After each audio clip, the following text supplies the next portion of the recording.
Welcome back into the Sports Source, this segment of our program brought to you by A.G. Hines Company.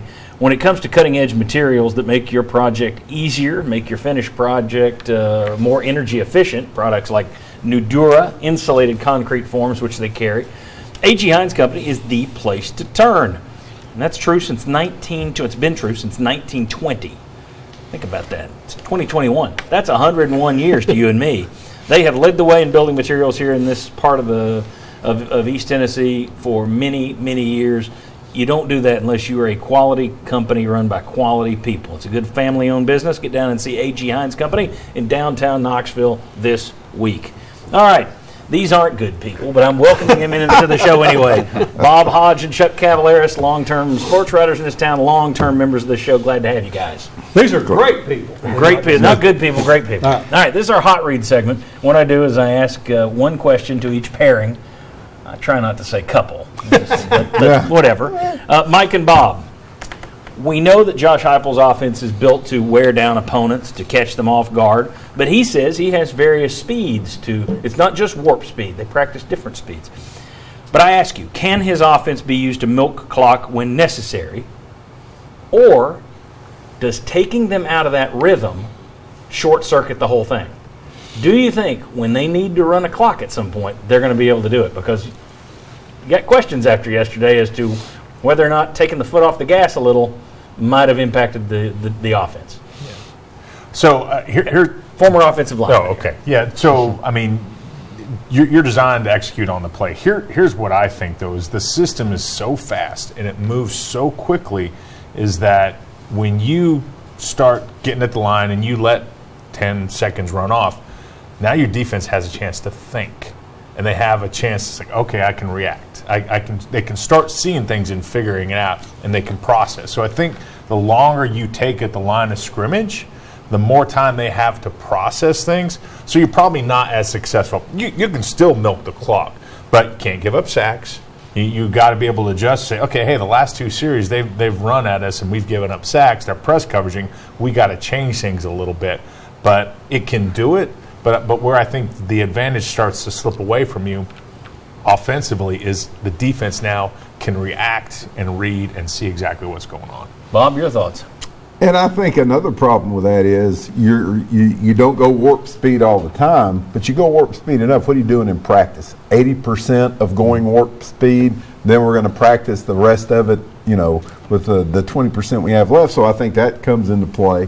And I think Mike's exactly right. I think that when you sit there and you take your foot off that gas, well, I was sitting up there in the stands and I'm going, my gosh, the play clock, it's at 20. Yeah, because you get so used to them. Well, I think the players probably do that too. They get into a rhythm, they get into that tempo, and then when you change it, it throws them off a little bit. So I'm going to say, yeah, can they slow it down? But I do think it's going to look a little bit more ragged because most of your practice time is going to the warp speed part of it. Yeah, and I'll credit them there at the end. That was wise. I mean, the number of times you and I have talked about pro games where it's like, why are they snapping it with 10 seconds? Yeah. Run it on down. So they took it down the play clock, but you are used to seeing it now at 100 miles an hour, and it looks very strange. Just a downside to that offense, I guess, is it's not going to be as smooth when you do slow it down as it is when it's going 1,000 miles an hour. And maybe as the team goes forward and gets more used to the offense, maybe it does get smoother. Yeah. But it would seem to me that is such a rhythm tempo offense that if you ever get out of the rhythm and tempo, you may have a hiccup. Yep. But it's interesting. All right, Josh and Chuck, let me show you some numbers. Hendon Hooker at Virginia Tech versus Hendon Hooker at Tennessee. There they are.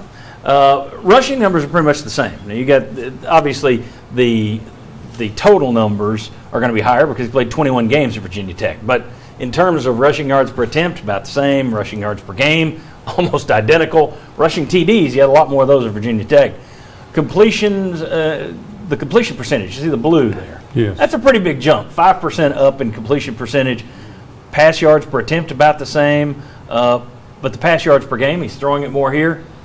But between the completion percentage and that touchdown interception ratio, that's a pretty big switch. So I'm going to ask you guys, who gets the credit? All right? And you can't say 50-50. So where are you putting most of the credit for that improvement? Does that go to Heupel and his scheme, or does that go to the player? Josh Ward, tough question for you. I'll start with you. Yeah, if you look at the percentage, I think that's Josh Heupel. I think that's a product of the way the offense runs, how quickly you go, get it out quickly to your receivers, probably some higher percentage throws. But the overall numbers and the improvement, I would say I give more credit to Hooker, because we saw the offense with a different quarterback. So it wasn't just plug and play. It improved when Hooker came in. So if I were trying to split up 100 percentage points, I'd go 60-40 Hooker with what he's been able to do. I liked him when he came in. He transferred in with a different coaching staff.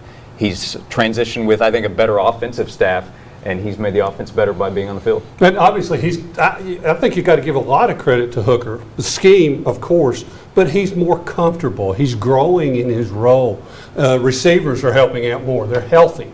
But when you look at the passes he throws, I don't see many bad passes. Do you? I mean, it's like he delivers the ball where it can be caught. So I think you got to give him a lot of credit, but boy, the scheme's pretty good too. Sure. Two things I liked yesterday stood out that I'm guessing I was probably the only person that liked them, but I just thought it's winning football. It's small, and maybe it's playing it too safe, but they had a third down play where it's a screen set up. It's not there. You're way up. He just turfs it. And you could hear murmurs on television. You heard the murmurs in the stand. That's smart football. Why am I going to throw it up for grabs, give them something easy? We're just going to live to play another day. I've got a lead here. Every year, the NFL, the leader in the throwaways is Tom Brady and Aaron Rodgers. I think there's a reason that those guys are pretty good. They're smart with football. And then later on in the game, you could tell he's rolling to the sideline, and he's looking. He's looking against his body. Am I going to throw it out there into the middle of the field? He just steps out of bounds. And I think that's the kind of thing that earns the coach's trust is Sure. We don't think you're going to do something stupid with our football. Yeah. And I like that as a media guy watching it. I thought, good, that's smart. I like it. Yeah, and he's not going to play turnover-free the rest of the way. Sure. But his turnovers have come in the pit game when he didn't prepare that week to be the starter. Since then, he's gone on the road to Florida, went on the road to Missouri. We know how easy that was. But since he's taken over as the guy in practice, the mistakes have gone away. Yeah, been named quarterback one, right? Yeah. That helps a lot too. And plus, Tennessee people will tell you the receiver group was one of the most injured position group on the team, and that's gotten better. The receivers look like, boy, they can play too.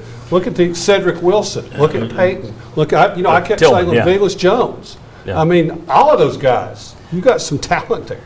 You do. Have to see how they do against press coverage. I disagree That's the one with thing. him. I give more credit to Heupel. I do That's why too. I didn't ask either of you. I'm going to say anyways because no, but his system and his scheme.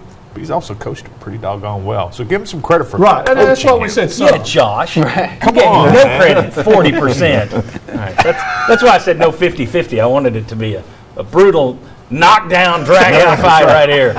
No, I think I went into that question when I first wrote it down thinking I would go Heupel. Then I looked at the numbers of Virginia Tech and I'm like, well, it's not that huge a difference. Passing numbers are better. But I think you got to give credit. The scheme can be good, but you didn't see Joe Milton take the big jump. You haven't seen Right. Harrison Bailey take the big jump. So you got to Because give you hadn't seen Harrison well, Bailey. much at all. But I would give And there's a reason. Hooker a little bit more of the I credit. think this segment would be more 60% Josh and Chuck. We're good. 40%. 40%. Okay, very good. All right, when we come back, let's bring out all the VFLs. We got 4 of them on the show today. And we're going to talk about, Mike touched on it just a little bit in that first segment. We're going to talk more about what these guys are seeing from this coaching staff. Are they getting better coaching than they've gotten the last few years, or are they just responding to it better? We'll discuss that. Come on back.